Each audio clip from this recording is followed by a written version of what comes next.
Hey parents, this is Jeff, and I'm back with another Continue the Journey activity that I hope and pray is going to help them continue their journey to find Jesus and follow Him all week long. And this activity is called Put Your Heads Together. It's actually not terribly different from the other activity that we gave you this week called Split It Up. As we talk with our kids this week about working with others, that was our main point. I will work with others. Split It Up was a little bit more serious. We said, why don't you split up a task that you have to do at home, vacuuming, doing dishes, or I think the best example is cooking a meal together. This one takes that same idea, but does it with something a little bit sillier. So you can choose which one of these you want to do with your kids, or better yet, do them both with your kids. Let them do something silly, but then also let them see something serious. All you're going to need for this activity is a ball of some kind. I bet you have one around your house. And you're going to remind them of our main point, that I will work with others, and then introduce this game.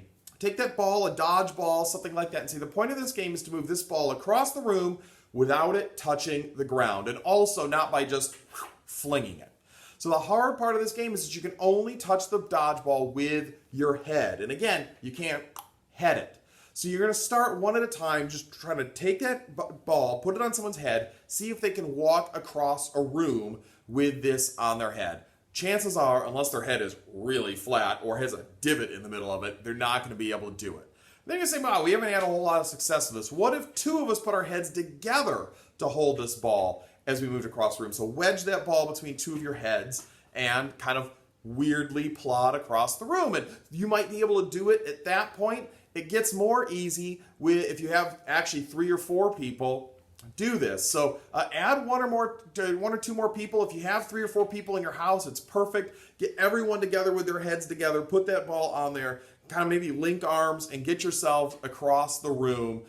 It is a lot of fun to do it. Everyone feels good when they actually get this thing across the room without it dropping. Celebrate, and then ask a couple of follow-up questions. Which way do we have more success, on our own or with others? And the obvious answer is, of course, with others.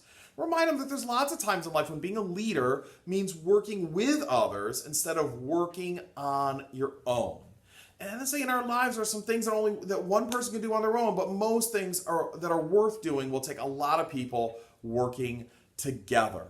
And then you can remind them of our Bible story from the week, which was found in the book of Judges, chapter 4 and 5, the story of Deborah, who called upon a guy named Barak to go and attack an enemy king. And Barak said, I will only do it if you go with me.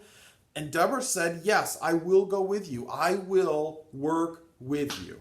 And it's actually, the story of Deborah is absolutely spectacular, so it's a great one to read with your kids this week as well. One of my favorite stories in the Bible. We don't share the stories of women enough in the Bible with our daughters and with our sons. We don't give them the opportunity to see God using these amazing women in amazing ways, so a really important one to read with kids this week.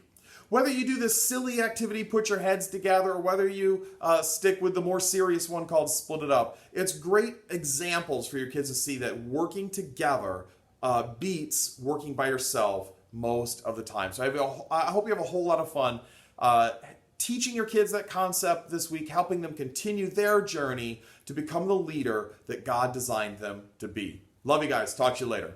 Bye-bye.